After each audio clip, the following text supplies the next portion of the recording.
Raising Peace campaign is an initiative which has been in place since 2012, and it puts the emphasis on the work run by the International Voluntary Service Movement for Peace and Human Rights.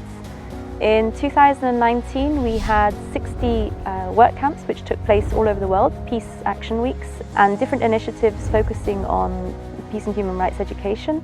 And we also have the Global Human Rights Week, which is taking place this week between the 14th and 19th of October. And the Global Human Rights Week is a moment to work on advocacy, but also to highlight everything that's taken place during the year.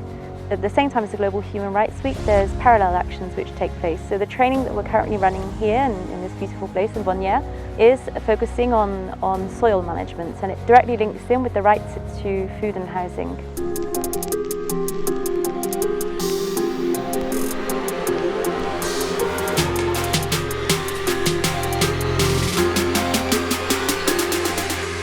We're coming together, mostly European citizens that are member organizations of CCIVS, and we're talking about soil. It's a huge topic, and we're forming a group of soil ambassadors, or future soil ambassadors, and the idea is to empower people to take actions when they leave this training, which can be related to activism or raising awareness, also physical actions connected to soil.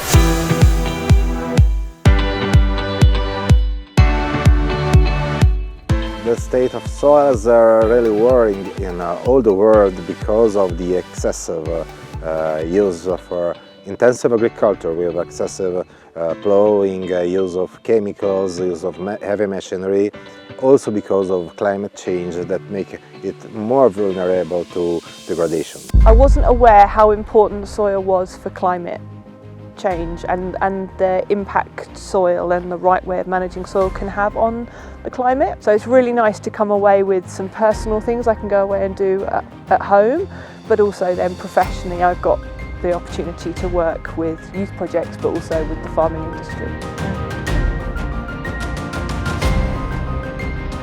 For many people, they are working in institutions and they feel very drawn to this through the research and scientific approach, but to really give them the chance to put their hands in the soil and do the simplest of techniques that they can either show to other people or start in their own homes or start in their own projects. The compost making, mulching and just the availability of these possibilities to really open that up for them. I have a own project which deals with practical restoration of land. On the other hand, I work in consultancy in environment. I will now be able as well to pass this message to others, and probably they will come to you for additional and more expertise information.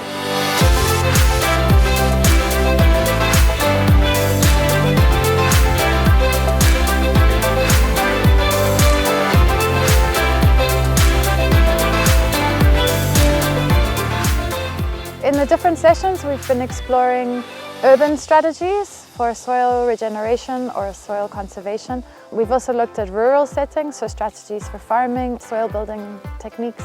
Yesterday we looked at natural regeneration. We went out, we've been exploring those patterns and learning how to use those patterns and imitate them or mimic them to create soil and improve soil and capture carbon in our soils. I was really impressed about the knowledge about the natural regeneration process and how the soil has a big part on it.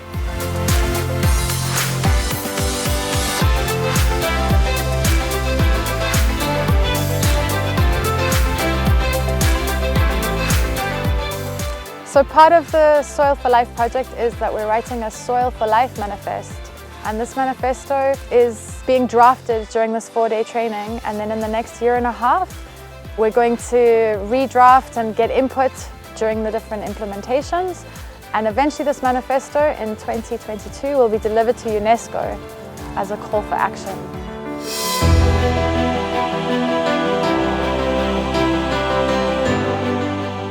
Having a wider view is much use, but also international cooperation.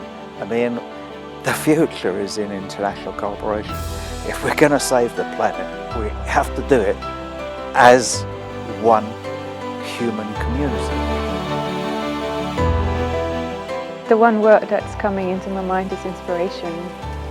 To not just think about it and do small things, but really get it started in a way. Yeah, inspiration.